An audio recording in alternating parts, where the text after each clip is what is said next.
റാഗിങ്ങിൻ്റെ പേരിൽ ഇപ്പോൾ എന്താ നടക്കുന്നത്? നമ്മുടെ കേരളത്തിൽ റാഗിങ് എന്ന് പറയുന്നത് ഭയങ്കര കൂടിക്കൊണ്ടിരിക്കുകയാണ്. ഓരോ ദിവസം കഴിയും തോറും ഓരോ കോളേജുകളിലും സ്കൂളുകളിലും റാഗിങ്ങിനെ വർദ്ധിച്ചുകൊണ്ടിരിക്കുകയാണ്.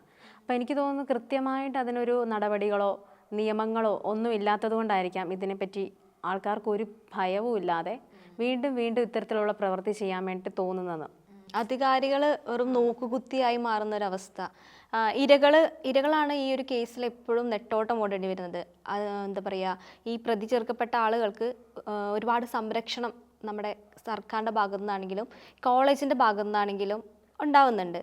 അതുകൊണ്ടൊക്കെ തന്നെയാണ് ഇത്തരം കേസുകൾ ഇതിനു മുമ്പാണെങ്കിലും നമ്മൾ അധികമൊന്നും ഇങ്ങനെ റാഗിങ് എന്നുള്ള പേരിൽ കേട്ടിട്ടുണ്ടായിരുന്നില്ല. കേസുകളാണെങ്കിലും ഇപ്പോൾ സിദ്ധാർത്ഥിൻ്റെ കേസിലൂടെയാണ് അതിനൊരു തുടക്കം കുറിക്കുന്നത് എന്നാണ് എൻ്റെ ഒരു നിഗമനം.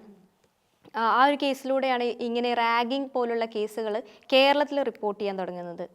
പിന്നീട് അതിനുശേഷം ഒരു നീണ്ട ഇടവേള എന്നൊക്കെ പറഞ്ഞതിന് ശേഷമാണ് ഇപ്പോൾ ഓരോ കേസുകളായിട്ട് ഇങ്ങനെ ഓരോ ദിവസവും കൂടി വരുന്നത്. അത് കോളേജുകളിൽ നിന്നും മാറി ഇപ്പോൾ സ്കൂളുകളിലേക്ക് വരെ എത്തി നിൽക്കുന്നുണ്ട്. അത്തരത്തിലൊന്നാണല്ലോ നമുക്ക് കഴിഞ്ഞ ഇടയ്ക്ക് റിപ്പോർട്ട് ചെയ്തേക്കുന്ന മിഹിറിൻ്റെ കേസ്. ഗ്ലോബൽ പബ്ലിക് സ്കൂളിൽ ആ കുട്ടി ആത്മഹത്യക്ക് ശ്രമിച്ചതിൻ്റെ കാരണവും ഇത്തരത്തിലുള്ള റാഗിങ് തന്നെയാണെന്നാണ് പറയുന്നത്. പക്ഷെ അവിടെയും ഇപ്പം നമുക്ക് ഒന്നെങ്കിൽ കേസ് കൊടുക്കാൻ നേരത്ത് സ്കൂളുകൾ, അധികാരികൾ, മാനേജ്മെൻറ്റ് അതിനധികം വാല്യൂ കൊടുക്കുന്നില്ല. കാരണം അവരുടെ സ്ഥാപനത്തിനെതിരെയാണ് വരുന്നത്. ഇപ്പോൾ മാധ്യമങ്ങളാണെങ്കിലും ഇങ്ങനെ ഒരു കേസ് ഏറ്റെടുക്കാൻ നേരത്ത് ഇന്ന സ്കൂളിൽ, ഇപ്പോൾ ഗ്ലോബൽ പബ്ലിക് സ്കൂൾ എന്ന് പറഞ്ഞുകൊണ്ട് എല്ലാ പത്രങ്ങളിലും എല്ലാ ചാനലുകളിലും ഇങ്ങനെ പരാമർശിക്കുമ്പോൾ ആ ഒരു സ്ഥാപനത്തിനും കൂടെയാണല്ലോ ഒരു നെഗറ്റീവ്സ് വരുന്നത്. അപ്പം അതുകൊണ്ട് തന്നെ ഇത്തരത്തിലുള്ള കേസ് വരുമ്പോൾ അധികാരികൾ, സ്കൂൾ മാനേജ്മെൻറ്റ്സ് അതിന് വലിയ മുൻതൂക്കം കൊടുക്കാതെ ഇത് വെറും നിസ്സാരം എന്നുള്ള രീതിക്ക് തള്ളിക്കളയുന്നുണ്ട്. അങ്ങനത്തെ ഒരു പ്രവണത ഞാൻ കണ്ടുവരുന്നു. മീൻസ് എല്ലാവരും കാണുന്നുണ്ട്, ആരും പ്രതികരിക്കുന്നില്ലല്ലോ.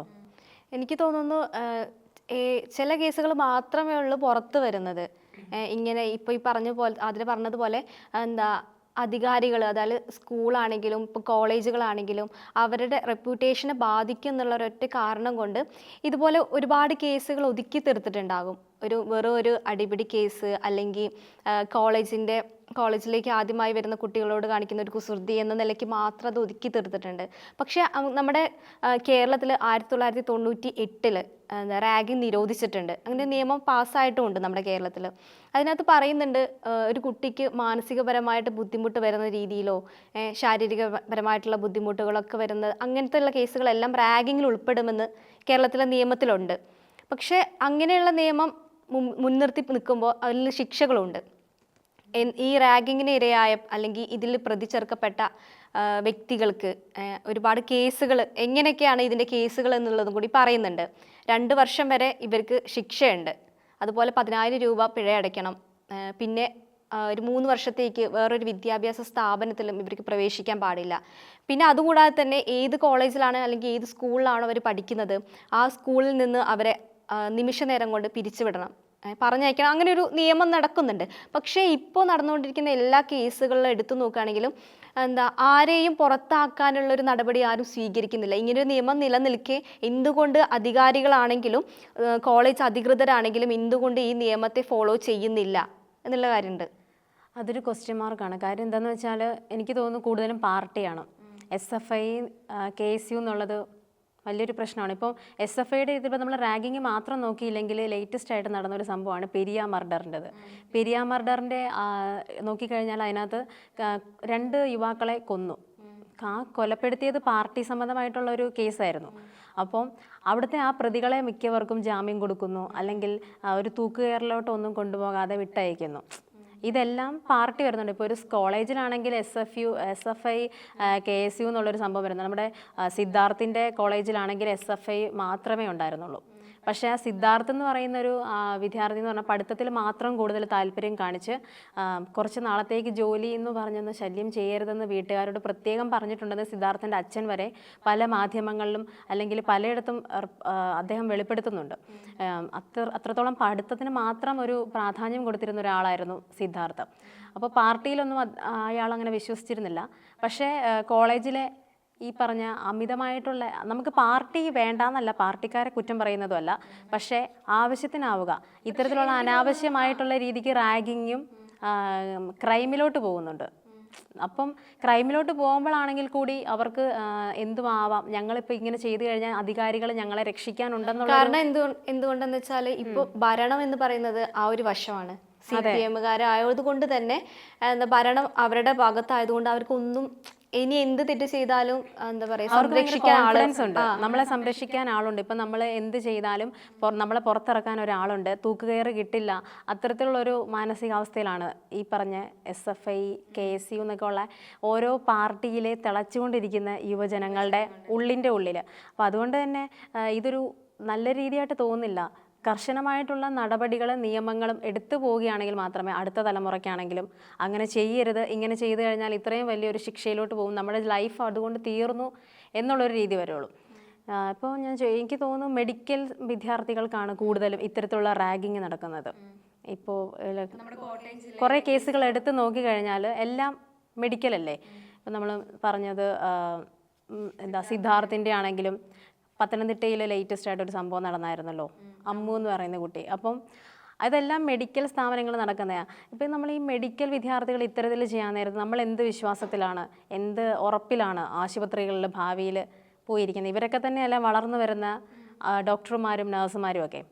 നമ്മൾ പ്രത്യേകം എടുത്ത് പറയേണ്ടത് നഴ്സുമാർ, ഡോക്ടേഴ്സ് എന്ന് പറയുന്നത് നമുക്ക് ദൈവതുല്യരും, നഴ്സ് എന്ന് പറയുന്നത് മാലാഖയായിട്ടാണ് നമ്മൾ കാണുന്നത്. കാരണം നമ്മുടെ ജീവൻ സംരക്ഷിക്കാൻ അവരാണ് നമ്മൾ ദൈവത്തെ തുല്യമായിട്ട് കാണുന്നത്. എന്നിട്ട് അവർ തന്നെ ഇത്തരം പ്രവർത്തികൾ ചെയ്യുമ്പോൾ നമുക്കൊക്കെ നമ്മുടെ ജീവനൊക്കെ എന്ത് സുരക്ഷയാണുള്ളത് എന്നുള്ളൊരു ചോദ്യമാണ് ഇവിടെ ഉയർന്നു വരുന്നത്. സുരക്ഷയില്ലെന്ന് തന്നെ ഉറപ്പിച്ച് പറയാൻ പറ്റും. കാര്യം എന്താണെന്ന് വെച്ചാൽ ഇവരുടെ മാനസിക നില അങ്ങനെയാണ്. ഇപ്പോൾ ഒരാളോട് ദേഷ്യം തോന്നിക്കഴിഞ്ഞാൽ, ഇപ്പോൾ ഹോസ്പിറ്റലിൽ വരുന്ന ഓരോ പേഷ്യൻസിനും ഓപ്പോസിറ്റ് നിൽക്കുന്ന ഡോക്ടറിൻ്റെയും നഴ്സിൻ്റെയും ഒക്കെ അവരെ പരിചരിക്കുമ്പോൾ അല്ലെങ്കിൽ അവരുടെ ചില വാക്കുകൾ കൊണ്ട് അയ്യോ എനിക്ക് ഭയങ്കര ഭേദമായി എന്ന് പറയുന്ന ചില ആൾക്കാരുണ്ട്. പക്ഷേ ഇത്തരത്തിൽ കാണിക്കുന്നവരുടെ അടുത്ത് നമുക്ക് ചെല്ലാൻ നേരത്ത് അവർക്ക് ചിലപ്പോൾ നമ്മുടെ ആറ്റിറ്റ്യൂഡോ നമ്മുടെ പെരുമാറ്റമോ നമ്മുടെ വയ്യായിക വരുമ്പോൾ നമ്മൾ പല രീതിക്ക് സംസാരിക്കും, വയ്യ എന്നുള്ള രീതി പുറത്തോട്ട് കാണിക്കാൻ. അപ്പോൾ അത് ഇഷ്ടപ്പെടാതെ അവരുടെ കയ്യിൽ ഇരിക്കുന്ന ആയുധങ്ങൾ വെച്ചോ ഒക്കെ ഉപദ്രവിക്കാനുള്ള ചാൻസ് ഒരുപാടുണ്ട്. ഇപ്പോൾ ഒരു മെഡിക്കൽ സ്റ്റുഡൻറ്റിനെ എന്താ പറയുക, ദേഹത്ത് വ്രണപ്പെടുത്തിയിട്ട് ക്രീമുകളും മറ്റും ഒഴിക്കുകയായിരുന്നു എന്ന്.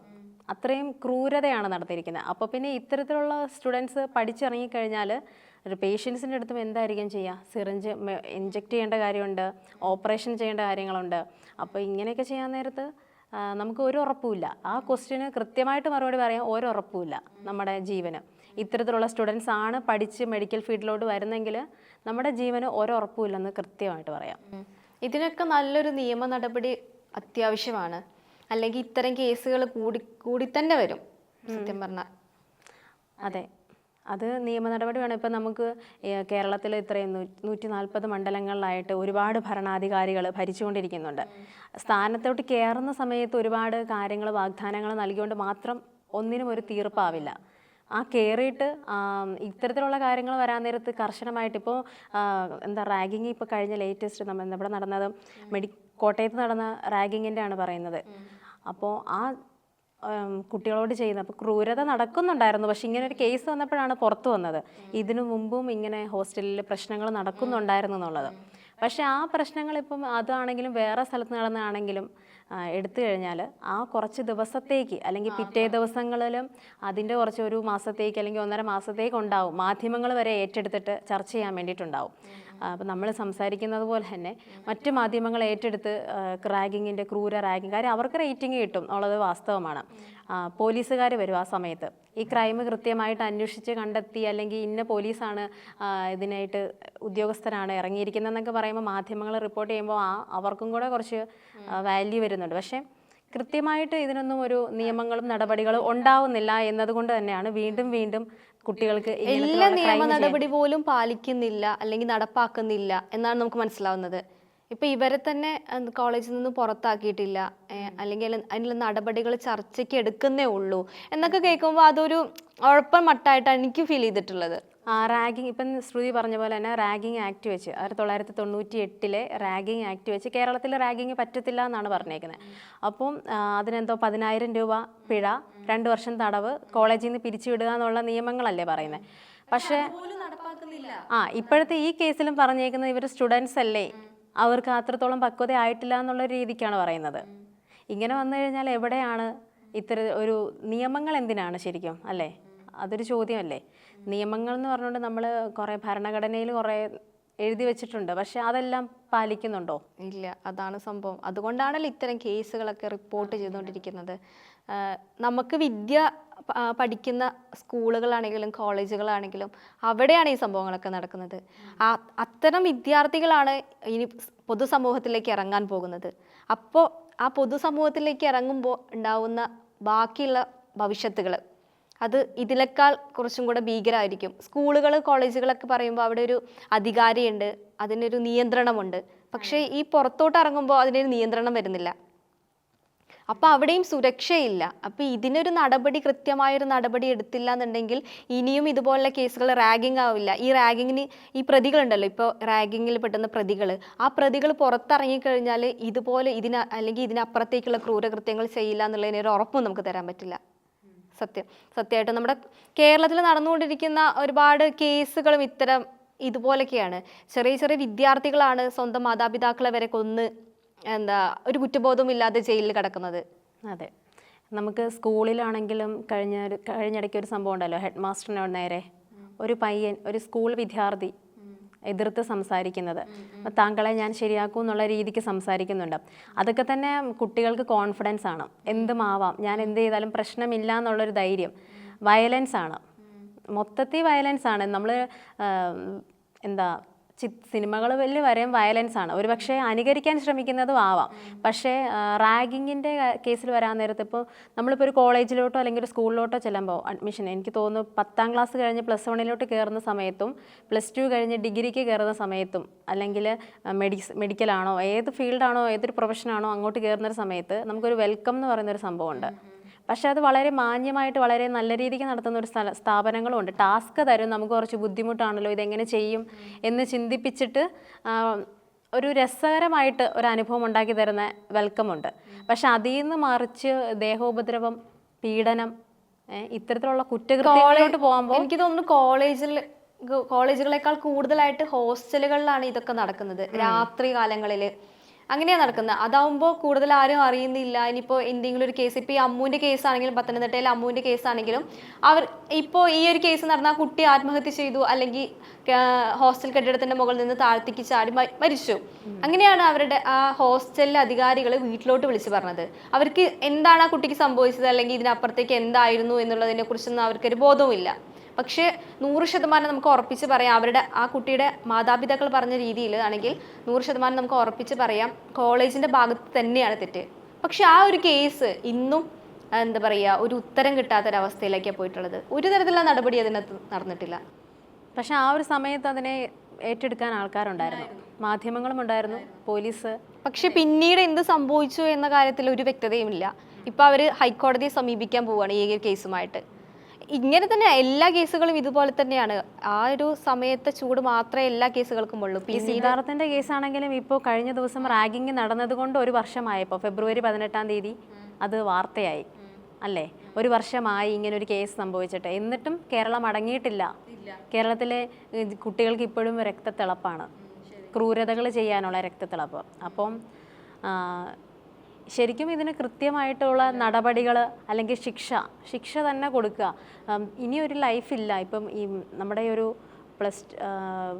20 വയസ്സ് ഇപ്പം 20 വയസ്സ് 21 വയസ്സൊക്കെ ആയിരിക്കുമല്ലോ മെഡിക്കൽ സ്റ്റുഡൻസ്, ഫസ്റ്റ് ഇയേഴ്സാണ്. അപ്പം അത്തരത്തിലുള്ള പിള്ളേർക്ക് ഇനിയൊരു ലൈഫില്ല. ഇങ്ങനെ ഒരു കുറ്റം ചെയ്തു കഴിഞ്ഞാൽ അവിടെ കൊണ്ട് തീരുന്ന രീതിക്ക് ഒരു ശിക്ഷയും നടപടികളും വന്നാലേ ഇങ്ങനത്തിലുള്ള പ്രവണതകൾ കുറയുള്ളൂ. ഈ കോളേജ് അധികൃതരാണെങ്കിലും ഈ ഒരു കാര്യത്തിൽ കുറച്ച് സീരിയസ്നെസ് കാണിക്കണം. അവരുടെ കോളേജ് എന്നതിനെ കുറിച്ചും വിദ്യാർത്ഥികളുടെ ജീവനും കൂടെ ഒരു വില കൽപ്പിക്കണം എന്നുള്ളൊരു നിലപാടും കൂടെ ഉണ്ട്. അതെ, കോളേജ് അധികൃതർ അതുപോലെ സ്കൂളിലും ഇത് തന്നെയല്ലേ നടക്കുന്നത്. അപ്പം നല്ലൊരു നിയമ നടപടി അല്ലെങ്കിൽ നല്ലൊരു നിയമ വ്യവസ്ഥ വരട്ടെ. അതെ, അങ്ങനെ വരുമെന്ന് പ്രതീക്ഷിക്കാം.